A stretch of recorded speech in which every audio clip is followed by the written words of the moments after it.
ડભોઈ મોરડી ભાગળ અને પલાસપાડા રેલવે ફાટક જામથી વાહનોની લાંબી કતારોથી લોકો હેરાન પરેશાન।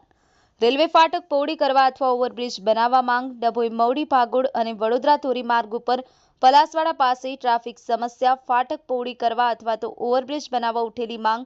ડભોઈ મોરડી ભાગળ અને વડોદરા રાજ્ય ધોરીમાર્ગ પર પલાસવાડા ફાટક ખાતે રોજેરોજ થતા ટ્રાફિક જામમાંથી વાહન ચાલકોને ન જાણે ક્યારે છુટકારો મળશે। તેમાં શનિ રવિની રજા દિવસો દરમિયાન તો આ માર્ગ પર ટ્રાફિક એટલે તોબા।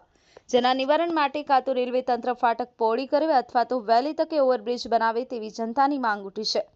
રાજ્ય અને કેન્દ્ર સરકાર દ્વારા રોડ રસ્તા, ઓવરબ્રિજ, અંડરબ્રિજ, એક્સપ્રેસ વે માટે કરોડોનો ખર્ચ કરાઈ રહ્યો છે। ત્યારે દુનિયાની અજાયબી એવા એકતાનગર ખાતે સ્ટેચ્યુ ઓફ યુનિટીને જોડતો વડોદરા કપુરાઈથી વાયા ડભોઈ તિલકવાડા ગરુડેશ્વર થઈ જતો માર્ગ 4 માર્ગી તો કરાયો છે। એટલું જ નહીં, વડાપ્રધાન મોદીનું સ્વપ્ન સાકાર કરવાને લઈ ડભોઈથી એકતાનગર સુધીની બ્રોડગેજ લાઈનો પણ નાખી દેવાઈ છે।